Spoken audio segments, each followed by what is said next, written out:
अस्य श्री दुर्गा स्तोत्र महामन्त्रस्य हिमवान् ऋषिः अनुष्ठुप् छन्दः दुर्गा भगवती देवता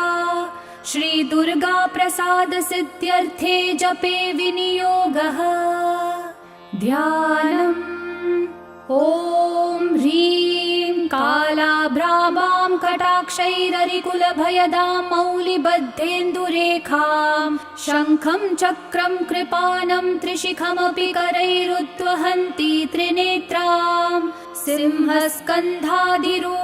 त्रिभुवनमखिलं तेजसा पूरयन्तीं ध्यायेत् दुर्गां जयाख्यां त्रिदश परिवृतां सेवितां सिद्धिकामैः। ॐ शिवाथो मा रमा शक्तिरनन्ता निष्कलामला शान्ता माहेश्वरी नित्या शाश्वता परमा क्षमा अचिन्त्या केवलानन्ता शिवात्मा परमात्मिका अनादिरव्यया शुद्धा सर्वज्ञा सर्वगाचला एकानेकविभागस्था मायातीता सुनिर्मला महामाहेश्वरी सत्या महादेवी निरञ्जना काष्ठा सर्वान्तरस्थापि चिच्चक्षिश्चा त्रिलालिता सर्वा सर्वात्मिका विश्वा ज्योतिरूपाक्षरामृता शान्ता प्रतिष्ठा सर्वेषा निवृत्तिरमृता प्रदा व्योममूर्तिर्व्योम संस्था व्योमधाराच्युतातुला अनादिनिधनामोघा कारणात्मक कलाकुला ऋतु प्रथम जानाभिरमृतात्मः समाश्रया प्राणेश्वर प्रिया नम्या महामहिषघातिनी प्राणेश्वरी प्राणरूपा प्रधान पुरुषेश्वरी सर्वशक्ति कलाकामा महिषेष्ट विनाशिनी सर्वकार्यनियन्त्री च सर्वभूतेश्वरेश्वरी अङ्गदादिधरा चैव तथा मुकुटधारिणी सनातनी महानन्दाकाशयोनिस्तथेच्यते चित्प्रकाशस्वरूपा च महायोगेश्वरीश्वरी महामाया सदुष्पारा मूलप्रकृतिरीशिका संसारयोनिः सकला सर्वशक्ति समुद्भवा संसारपारा दुर्वारा दुर्निरीक्षा दुरासदा प्राणशक्तिश्च सेव्या च योगिनी परमा कला महाविभूतिर्दुर्दर्शा मूलप्रकृतिसम्भवा अनाद्यनन्त विभवा परार्था पुरुषारणीः सर्गस्थित्यन्तकृच्चैव सुदुर्वाचा दुरत्यया शब्दगम्या शब्दमाया शब्दाख्यानन्दविग्रहा प्रधानपुरुषातीता प्रधानपुरुषात्मिका पुराणी चिन्मया पुंसामिष्टदा पुष्टिरूपिणी पूतान्तरस्था कूटस्था महापुरुषसंज्ञिता जन्म मृत्यु जरातीता सर्वशक्ति स्वरूपिणी वाञ्छा प्रदानवच्छिन्न प्रधानानुप्रवेशिनी क्षेत्रज्ञा चिन्त्य शक्तिस्तु प्रोच्यते व्यक्तलक्षणा मलापवर्जितानादि माया तृतीयतत्त्विका प्रीतिश्च प्रकृतिश्चैव गुहावासा तथोच्यते महामाया नगोत्पन्ना तामसी च ध्रुवा तथा व्यक्ता व्यक्तात्मिका कृष्णा रक्ता शुक्ला ह्यकारणा प्रोच्यते कार्यजननी नित्यप्रसवधर्मिणी सर्गप्रलयमुक्ता च सृष्टिस्थित्यन्तधर्मिणी ब्रह्मगर्भा चतुर्विंशः स्वरूपा पद्मवासिनी अच्युताह्लादिका विद्युद्ब्रह्मयोनिर्महालया महालक्ष्मी समुद्भाव भावितात्मा महेश्वरी महाविमानमध्यस्था महानिद्रा सकौतुका सर्वार्थधारिणी सूक्ष्मा ह्यविद्या परमार्थदा अनन्तरूपानन्तार्था तथा पुरुषमोहिनी अनेकानेकहस्ता च कालत्रयविवर्जिता ब्रह्मजन्माहर प्रीता मतिर्ब्रह्म शिवात्मिका ब्रह्मेश विष्णु सम्पूज्या ब्रह्माख्या ब्रह्म संज्ञिता व्यक्ता प्रथमजा ब्राह्मी महारात्रि प्रकीर्तिता ज्ञानस्वरूपा वैराग्य रूपैश्वर्य रूपिणी धर्मात्मिका ब्रह्ममूर्ति प्रतिश्रुतपुमर्थिका अपां योनिः स्वयंभूता मानसी तत्त्वसम्भवा ईश्वरस्य प्रिया प्रोक्ता शङ्करार्धशरीरिणी भवानी चैव रुद्राणी महालक्ष्मीस्तथाम्बिका महेश्वरसमुत्पन्ना भुक्तिमुक्तिप्रदायिनी सर्वेश्वरी सर्ववन्द्या नित्यमुक्ता सुमानसा महेन्द्रोपेन्द्रनमिता शाङ्करी शानुवर्तिनी ईश्वरार्धासनगता माहेश्वरपतिव्रता संसारशोषिणी चैव पार्वती हिमवत्सुता परमानन्ददात्री च गुणाग्र्या योगदा तथा ज्ञानमूर्तिश्च सावित्री लक्ष्मी श्रीकमला तथा अनन्तगुणगम्भीरा युरो नीलमणिप्रभा सरोजनिलया गङ्गा योगिध्येया सुरार्दिनी सरस्वती सर्वविद्या जगज्येष्ठा सुमङ्गला वाग्देवी वरदा वर्या कीर्ति सर्वार्थसाधिका वागीश्वरी ब्रह्मविद्या महाविद्या सुशोभना ग्राह्यविद्या वेदविद्या धर्मविद्यात्मभाविता स्वाहा विश्वम्भरा सिद्धिः साध्या मेधा धृतिकृतिः सुनीतिः संस्कृतिश्चैव कीर्तिता नरवाहिनी पूजा विभाविनी सौम्या भोग्य भाग्भोगदायिनी शोभावती शाङ्करी च लोला माला विभूषिता परमेष्ठी प्रिया चैव त्रिलोकी सुन्दरी मता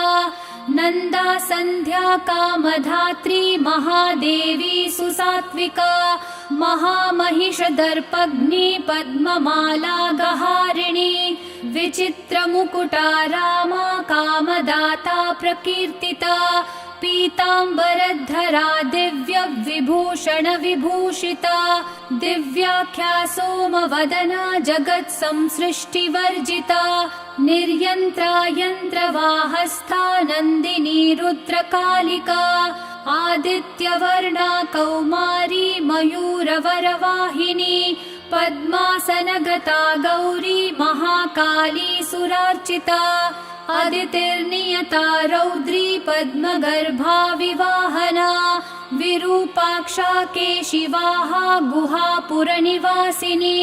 महाफला नवद्यांगी कामरूपा सरिद्वरा भास्वद्रूपा मुक्तिदात्री प्रणतक्लेशभञ्जना कौशिकी गोमिनी रात्रिस्त्रितशारि विनाशिनी बहुरूपा सुरूपा च विरूपा रूपवर्जिता भक्तातिशमना भव्या भवभावविनाशिनी सर्वज्ञानपरिताङ्गी सर्वासुरविमर्दिका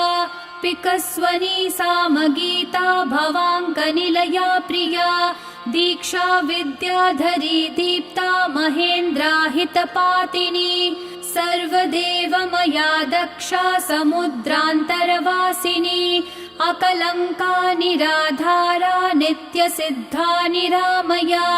कामधेनु बृहद्गर्भा धीमती मौननाशिनी निस्सङ्कल्पा निरातङ्का विनया विनयप्रदा ज्वालामाला सहस्राढ्या देवदेवी मनोमया सुभगा सुविशुद्धा च वसुदेव समुद्भवा महेन्द्रोपेन्द्र भगिनी भक्तिगम्या परावरा ज्ञानज्ञेया परातीता वेदान्त विषया मतिः दक्षिणादाहिका दह्या सर्वभूतहृदि स्थिता योगमाया विभागज्ञा महामोहा गरीयसी सन्ध्या सर्वसमुद्भूता ब्रह्मवृक्षाश्रियादितिः बीजाङ्कुरसमुद्भूता महाशक्तिर्महामतिः ख्याति प्रज्ञावती संज्ञा महाभोगीन्द्रशायिनी हींकृतिः शङ्करी शान्तिर्गन्धर्वगणसेविता वैश्वानरी महाशूला देवसेना भवप्रिया महारात्री परानन्दा शचिदुःस्वप्ननाशिनी ईढ्या जया जगद्धात्री दुर्विज्ञेया सुरूपिणी गुहाम्बिका गणोत्पन्ना महापीठा मरुत्सुता हव्यवाहा भवानन्दा जगद्योनि प्रकीर्तिता जगन्माता जगन्मृत्युर्जरातीता च बुद्धिदा सिद्धिदात्री रत्नगर्भा रत्नगर्भाश्रया परा दैत्यहन्त्री स्वेष्टदात्री मङ्गलैकसुविग्रहा पुरुषान्तर्गता चैव समाधिस्था तपस्विनी दिवि स्थिता त्रिनेत्रा च सर्वेन्द्रियमनाधृतिः सर्वभूतहृदि स्था च तथा संसारतारिणी वेद्या ब्रह्म विवेद्या च महालीला प्रकीर्तिता ब्राह्मणी बृहती ब्राह्मी ब्रह्मभूतागहारिणी हिरण्मयी महादात्री संसार परिवर्तिका सुमालिनी सुरूपा च भास्विनी धारिणी तथा उन्मूलिनी सर्वसभा सर्वप्रत्यय साक्षिणी सुसौम्या चन्द्रवदना ताण्डवासक्तमानसा सत्त्वशुद्धीकरी शुद्धा मलत्रय विनाशिनी जगत्त्रयी जगन्मूर्तिस्त्रिमूर्तिरमृताश्रया विमानस्था विशोका च शोकनाशिन्यनाहता हेमकुण्डलिनी काली पद्मवासा सनातनी सदा कीर्तिः सर्वभूतशया देवी सतां प्रिया ब्रह्ममूर्तिकला चैव कृत्तिका कञ्जमालिनी व्योमकेशा क्रिया शक्तिरिच्छा शक्तिः परागतिः क्षोभिका खण्डिका भेद्या भेदा भेद विवर्जिता अभिन्ना भिन्न संस्थाना वशिनी वंशधारिणी गुह्य शक्तिर्गुह्य तत्त्वा सर्वदा सर्वतोमुखी भगिनी च निराधारा निराहारा प्रकीर्तिता निरङ्कुशपदोद्भूता चक्रहस्ता विशोधिका सद्विणी पद्मसंभेदकारिणी परिकीर्तिता परावरविधानज्ञा महापुरुषपूर्वजा परावरज्ञा विद्या च विद्युज्जिह्वाजिताश्रया विद्यामयी सहस्राक्षी सहस्रवदनात्मजा सहस्ररश्मि सत्त्वस्था महेश्वरपदाश्रया ज्वालिनी सन्मया व्याप्ता चिन्मया पद्मभेदिका महाश्रया महामन्त्रा महादेव मनोरमा व्योमलक्ष्मी सिंहरथा चेकितानामितप्रभा विश्वेश्वरी भगवती सकला कालहारिणी सर्ववेद्या सर्वभद्रा गुह्या दूढा गुहारणी प्रलया योगधात्री च गंगा विश्वेश्वरी तथा कामदा कनका कान्ता कञ्जगर्भप्रभा तथा पुण्यदा कालकेशा च भोक्त्री पुष्करिणी तथा सुरेश्वरी भूतिदात्री भूतिभूषा प्रकीर्तिता पञ्चब्रह्म समुत्पन्ना परमार्थार्थविग्रहा वर्णोदया भानुमूर्तिर्वाग्विगेया मनोजवा मनोहरा महोरस्का तामसी वेदरूपिणी वेदशक्तिर्वेदमाता वेदविद्या प्रकाशिनी योगेश्वरेश्वरी माया महाशक्तिर्महामयी विश्वान्तस्था वियन्मूर्तिर्भार्गवी सुरसुन्दरी सुरभिर्नन्दिनी विद्यानन्दगोपतनुद्भवा भारती परमानन्दा परावरविभेदिका सर्वप्रहरणोपेता काम्या कामेश्वरेश्वरी अनन्तानन्दविभवा हृल्लेखा कनकप्रभा कूष्माण्डा धनरत्नाढ्या सुगन्धा गन्धदायिनी त्रिविक्रमपदोद्भूता चतुरास्या शिवोदया सुदुर्लभा धनाध्यक्षा धन्या पिङ्गललोचना शान्ता प्रभा स्वरूपा च पङ्कजायतलोचना इन्द्राक्षी हृदयान्तस्था शिवा माता च सत्क्रिया गिरिजा च सुगूढा च नित्यपुष्टा निरन्तरा दुर्गा कात्यायनी चण्डी चन्द्रिका कान्तविग्रहा हिरण्यवर्णा जगति जगद्यन्त्रप्रवर्तिका मन्दराद्रि निवासा च शारदा स्वर्णमालिनी रत्नमाला रत्नगर्भा व्युष्टिर्विश्वप्रमाथिनी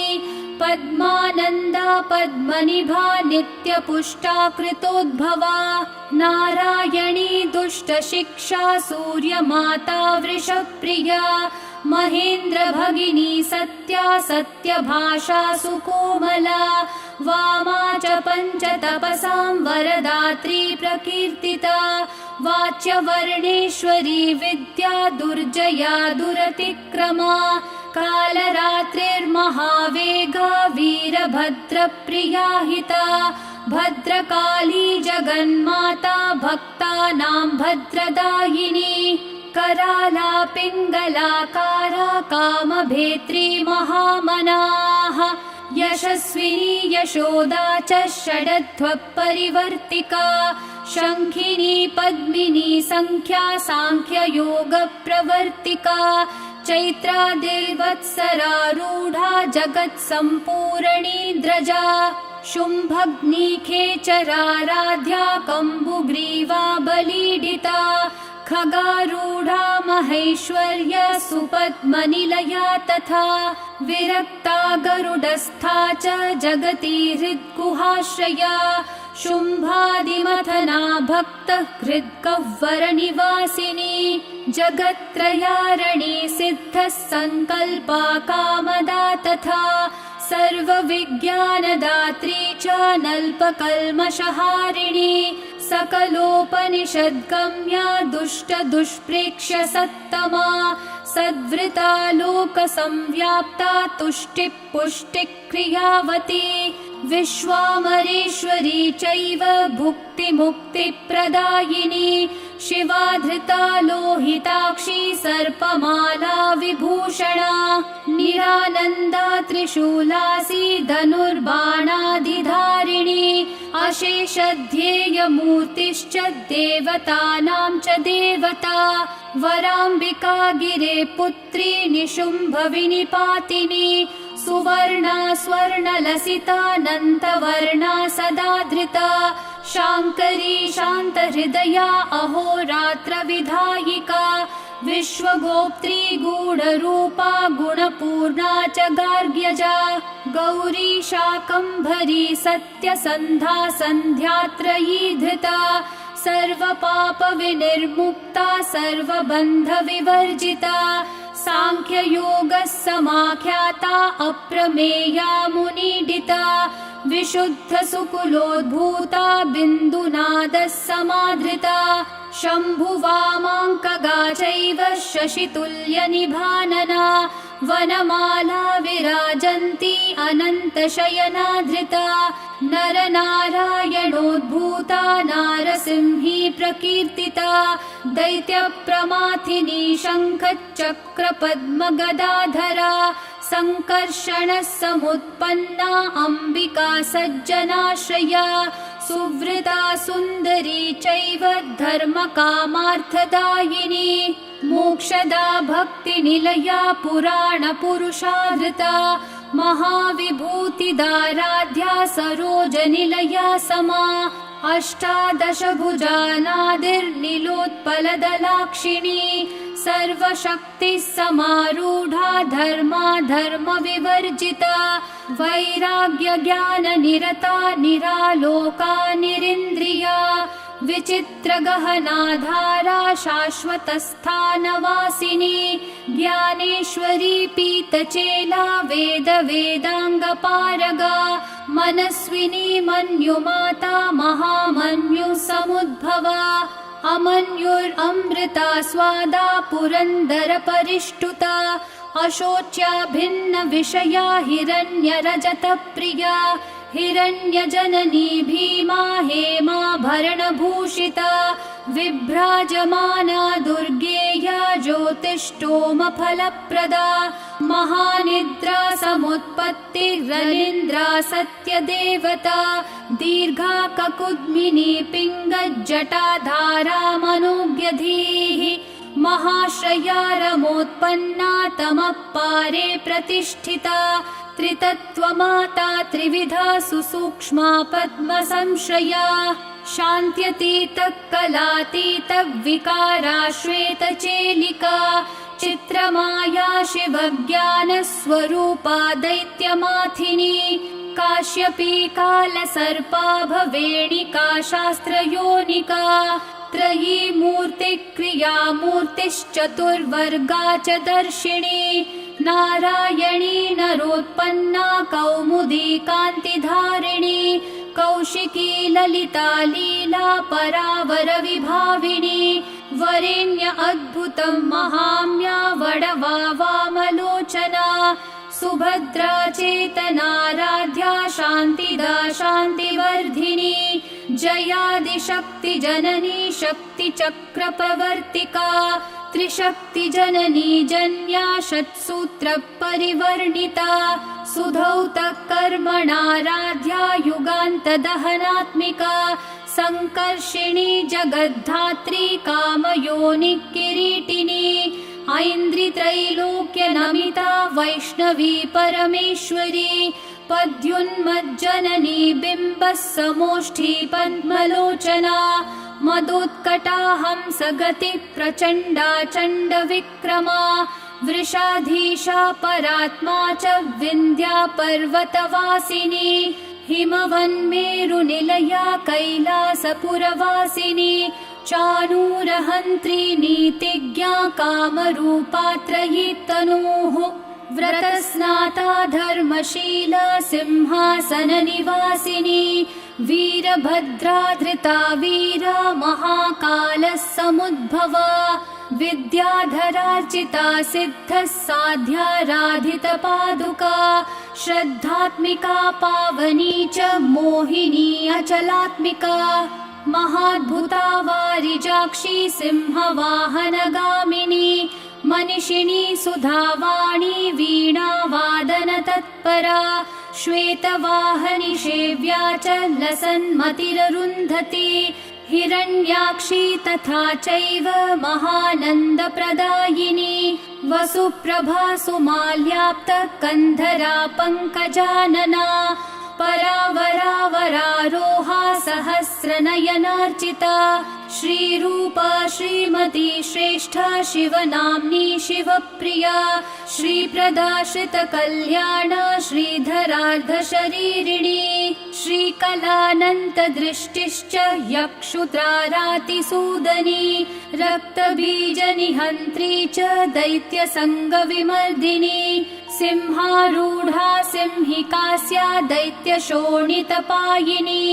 सुकीर्ति सहिता छिन्नः संशया रसवेदिनी गुणाभिरामा नागारिवाहना निर्जरार्चिता नित्योदिता स्वयं ज्योतिः स्वर्णकाया प्रकीर्तिता वज्रदण्डाङ्किता चैव तथा मृतसञ्जीवनी वज्रच्छन्ना देवदेवी वरवज्रस्वविग्रहा माङ्गल्या मङ्गलात्मा च मालिनी माल्यधारिणी गन्धर्वी तरुणी चान्द्री खड्गायुधधरा तथा सौदामिनी प्रजानन्दा तथा प्रोक्ता भृगुद्भवा एकानङ्गा च शास्त्रार्थ कुशला धर्मचारिणी धर्मसर्वस्ववाहा च धर्मा धर्मविनिश्चया धर्मशक्तिर्धर्ममया धार्मिकानां शिवप्रदा विधर्मा विश्वधर्मज्ञा धर्मार्थान्तरविग्रह धर्मवर्ष्मा धर्मपूर्वा धर्मपारङ्गतान्तरा धर्मोपदेष्ट्री धर्मात्मा धर्मगम्या धराधरा कपालिनी शाकलिनी कलाकलितविग्रहा सर्वशक्ति विमुक्ता च कर्णिकारधराक्षरा कंसप्राणहरा चैव युगधर्मधरा तथा युगप्रवर्तिका प्रोक्ता त्रिसन्ध्याध्येयविग्रहा स्वर्गापवर्गदात्री च तथा प्रत्यक्षदेवता आदित्या दिव्यगन्धा च दिवाकरनिभप्रभा पद्मासनगता प्रोक्ता खड्गबाणशरासना शिष्टा विशिष्टशिष्टेष्टा शिष्टश्रेष्ठ प्रपूजिता शतरूपा शतावर्ता विततारा समोदिनी सूर्येन्दुनेत्रपद्युम्न जननी सुष्ठुमायिनी सूर्यान्तरस्थिता चैव सत्प्रतिष्ठत विग्रहा निवृत्ता प्रोच्यते ज्ञानपारगा पर्वतात्मजा कात्यायनी चण्डिका च चण्डी हैमवती तथा दाक्षायणी सती चैव भवानी सर्वमङ्गला धूम्रलोचनहन्त्री च चण्डमुण्डविनाशिनी योगनिद्रा योगभद्रा समुद्रतनया तथा देवप्रियङ्करी शुद्धा भक्तभक्तिप्रवर्धिनी त्रिनेत्रा चन्द्रमुकुटा प्रमर्थार्चितपादुका अर्जुनाभीष्टदात्री च पाण्डवप्रियकारिणी कुमारलालनासक्ता हरबाहूपधानिका विघ्नेशजननी भक्तविघ्नस्तोमप्रहारिणी सुस्मितेन्दुमुखी नम्या जया प्रियसखी तथा अनादिनिधना प्रेष्ठा चित्रमाल्यानुलेपना कोटिचन्द्रप्रतीकाशा कूटजालप्रमाथिनी कृत्या प्रहारिणी चैव मारणोच्चाटनी तथा सुरासुरपवन्द्याङ्घ्रिर्मोहङ्घ्री ज्ञानदायिनी षड्वैरी निग्रहकरी वैरिविद्राविणी तथा भूतसेव्या भूतदात्री भूतपीडा विमर्दिका नारदस्तुतचारित्रा वरदेशा वरप्रदा